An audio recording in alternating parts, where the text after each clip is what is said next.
असं होय बाबा, चला मग आपण पंढरपूरला जाऊ. भजन गात गात पंढरपूर गाठलं एका मुलीनं. परंतु विचारते, बाबा हाच का तू जगाचा बाप? होय बेटा, हाच तो जगाचा बाप. असं होय बापा. बापाने जसं दर्शन घेतलं त्याचप्रमाणे मुलीनेही दर्शन घेतलं. परंतु जसं दर्शन घेतलं तसंच जगाच्या बापाला मिठी मारली आणि बापाला म्हणते, बाबा तुम्ही म्हणता की हा जगाचा बाप आहे, या जगाच्या बापाला सोडून मी तुमच्यासोबत येणार नाही बाबा. माझी आठवण आली मला भेटण्याची तयार, परंतु या जगाच्या बापाला सोडून मी येणार नाही. तर जगाच्या बापाला काळजी पडली, काय करावं, मुलगी जायचं नाही म्हणते. दामाजी शेठ यांच्या हातामध्ये हात दिला आणि सांगितलं, सांभाळ करा या मुलीचा. म्हणून बाळापूरमध्ये राहते संत जनाबाई. कोण? संत जनाबाई. रात्रंदिवस काम करते या, परंतु त्या कामामध्ये तिने भगवंत शोधला. बाळापूर आणि पंढरपूर काही जास्त लांब नाही बरं का, परंतु तिच्याकडे एवढाही वेळ नाही की तिने त्या पांडुरंग परमात्माचं दर्शन घ्यावं, एवढाही वेळ नाही. परंतु ती काम करते या आणि त्या कामामध्ये तिने पांडुरंग परमात्माला शोधलं. भगवंताचं नामस्मरण कामामध्ये सुद्धा भजन करू लाग. तुम्ही करतात का? आता प्रश्न नाही. हो कामामध्ये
करू शकता. तुम्हाला दाखवते. निवृत्ती ज्ञानदेव सोपान मुक्ताबाई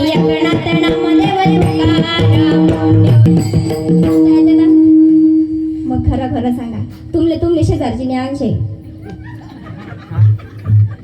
तुम्ही म्हणाल शेजारची मेली तरी चालत, पण सांगणार नाही. करता येतं की नाही, पण तुम्ही करत नाही. तुम्हाला घर यस पिऊन येतच, आणि पिऊन आल्याच्या नंतर तुम्हाला तरी इतकी फुल रेंज शिकली आहे. तुमच्या फोनाला जर रेंज नसली तर फक्त जिथं येणारा आलाय तिथं जायचं. तुमच्या फोनाला सुद्धा रेंज आहे. इतकी फुल रेंज मेला मोडता दारू पिऊन येतात.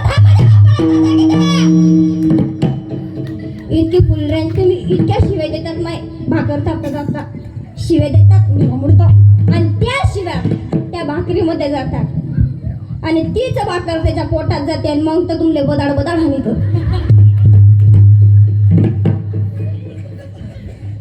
खरं शिकिनी माय, तुम्ही तुमचं भजन करा.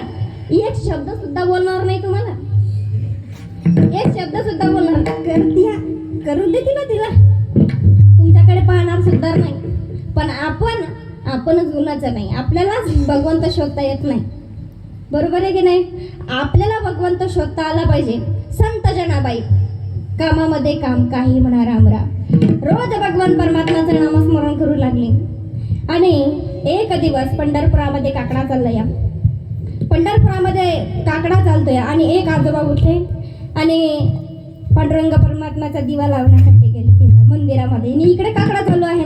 उठा पांडुरंगा प्रभात समयो पातले, वैष्णवांचा मेळा गरुडा पायी दाटले, वाडवड मंडपासून महाद्वारापर्यंत सुरवरांचे दाटे उभा जोडून यात, शुक सनकादिक नारद तुंबर भक्तांच्या पोटे, कबाड अडवणे कबाडाच्या आडून बघितलं का तुलांनी?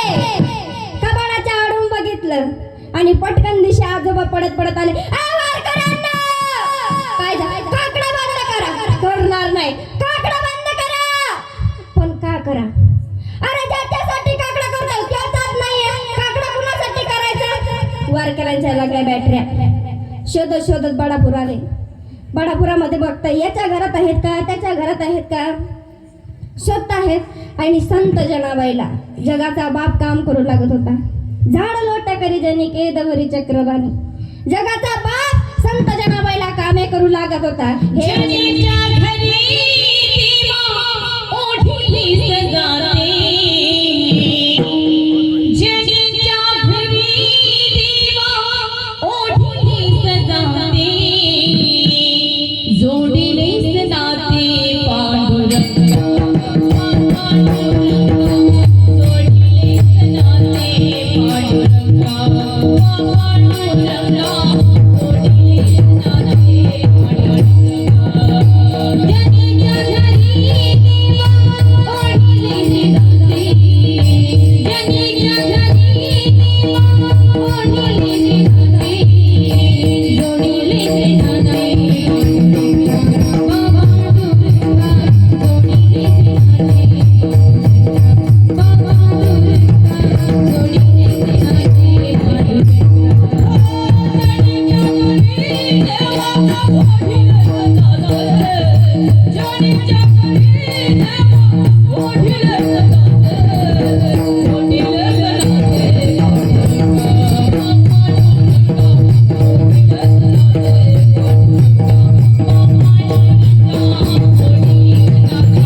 लागला. जर संत जनाबाईने भाकरी थापल्या तर माझ्या देवाने त्या भाकरी वाजल्या. संत जनाबाईने झाड लोट करायचं तर जगाच्या बापाने तो केज कचरा भरायचा. संत जनाबाईने धुणं धुवायचं तर जगाच्या बापाने ते वाढूत घालायचं. असं संत जनाबाईला कामे करू लागत होता. आणि हे बघितलं वारकऱ्यांनी सकाळी सकाळी की संत जनाबाईला कामे करू लागतोय देव. आणि देवाला सांगितलं, देवा तू इथं आलास व्हय? आम्ही तुझ्यासाठी तिकडे पंढरपुरामध्ये काकडा करतोय. काकडा बंद करू देवा. तू इथून जा अगोदर. तू अगोदर पंढरपुरामध्ये जा. आम्ही तुझ्यासाठी काकडा करत आहोत आणि तुझ्यासाठी आज तू तिथं नव्हता म्हणून आम्ही इकडे तुला शोधायला आलो. आणि तू इकडे संताबाई त्या जनाबाईला कामे करू लागत आहे. पटकन जा पंढरपुरामध्ये. जी आवड आहे तुम्हाला. आज जर तुम्ही उद्यापासून या ठिकाणी दिसलात तर आम्ही उद्यापासून आमचा काकडा बंद करू. देवाने सांगितलं नका बंद करू. मी येणार नाही आता इकडं. म्हणून काही दिवस जगाचा बाप पंढरपुरामध्ये राहतोय. परंतु आता करणार काय? भक्ताशिवाय राहू शकत नाही. मग एक दिवस वारकऱ्यांचा लपून लपून जगाचा बाप संत जनाबाईला भेटण्यासाठी आला आणि सांगितलं, अगं तुम्हाला कोणत्याही रूपात बोलवू शकते. माझे अनेक रूप आहेत. तुम्हाला कोणत्याही रूपात बोलव. आणि एक दिवस संत जनाबाई दळण दळत होत्या आणि दळण दळत असताना सहज मुखातून निघालं, यग यग बेटा बाये बाये, यग यग बेटा बाये बाये, यग यग बेटा बाये बाये, यग यग बेटा वादे पंडित रे ते आले, वादे पंडित रे ते आले.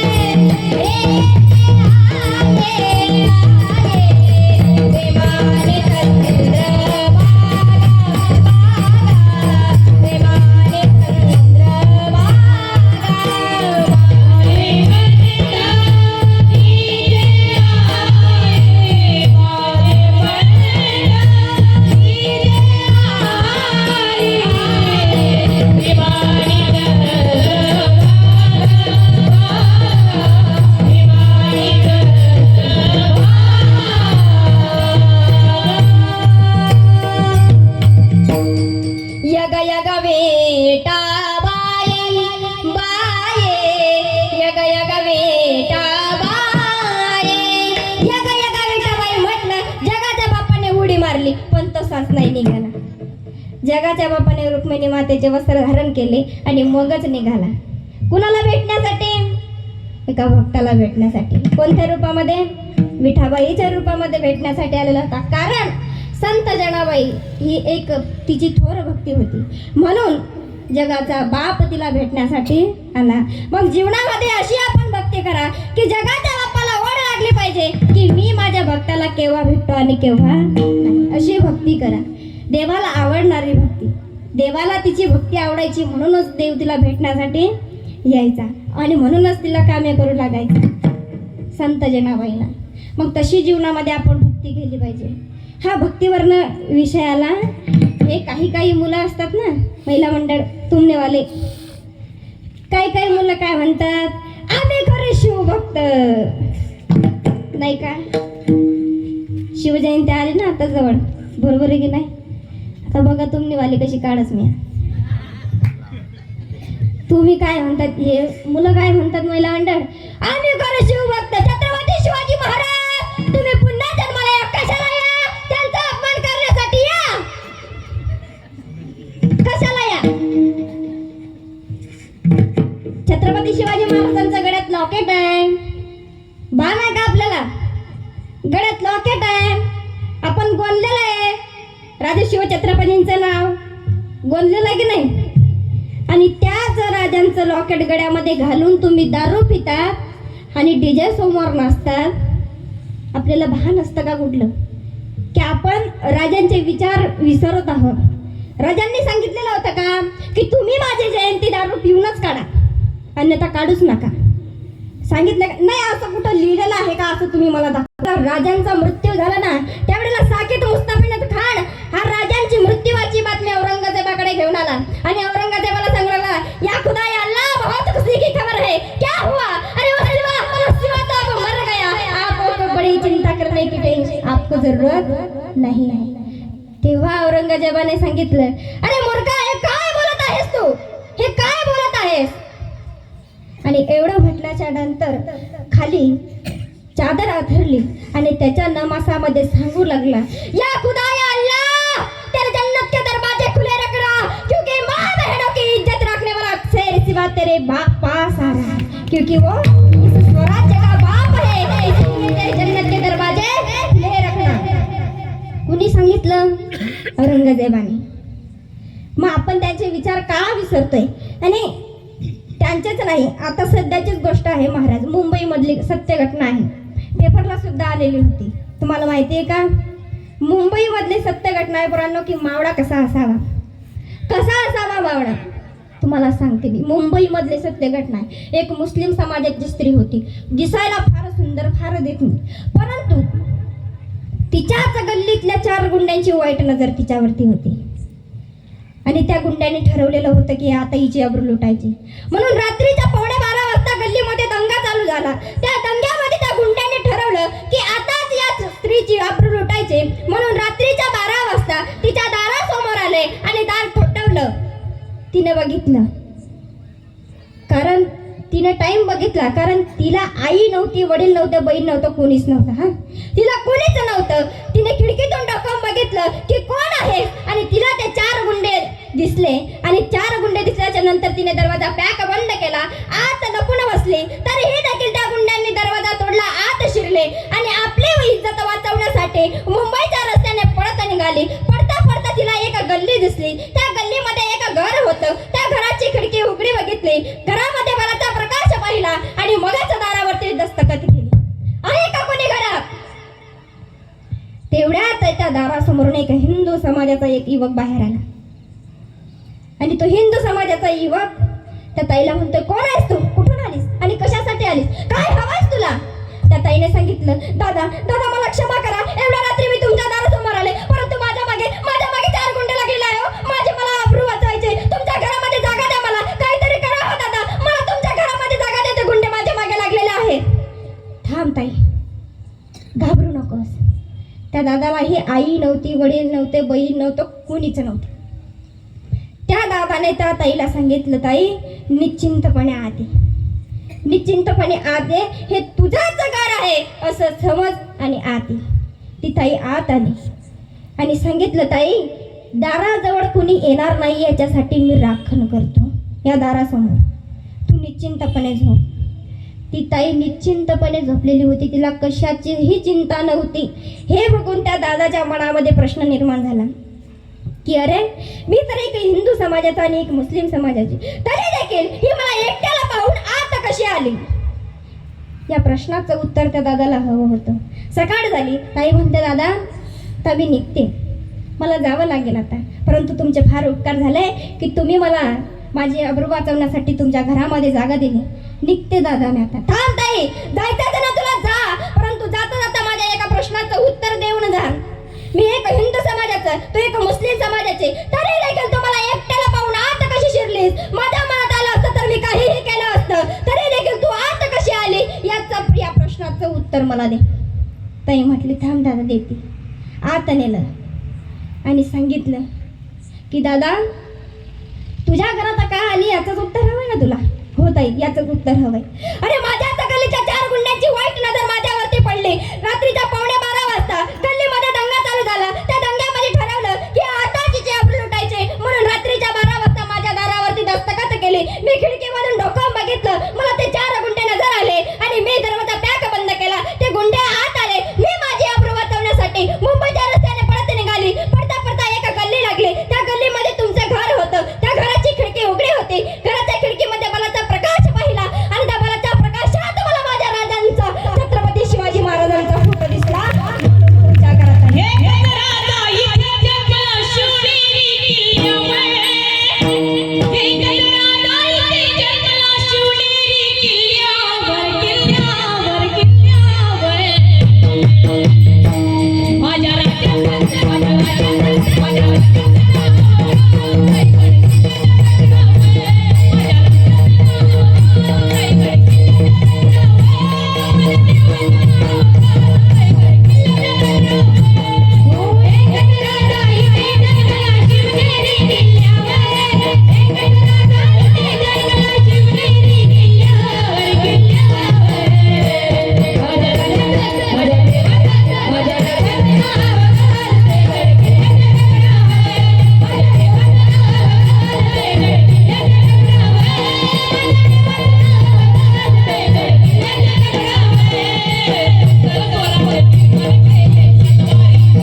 विश्वास होता की ज्या घरामध्ये राजांचा फोटो आहे त्या घरामध्ये आपल्या स्त्रीला आदर सन्मान आहे. मग असं आपल्याला जीवनात वागायचं आहे. अशी शिवभक्ती करा की जेणेकरून त्या राजाला कळाली पाहिजे की माझे सुद्धा भक्त आहेत की जे आजवर माझ्या विचारांवरती चालत आहात. आणि एक सांगते पुराण, शिवजयंतीच्या दिवशी राजांना डोक्यावरती घेऊन हिंडण्यापेक्षा ना त्यांचे विचार जर डोक्यामध्ये घेतले ना तर फार चांगलं होईल.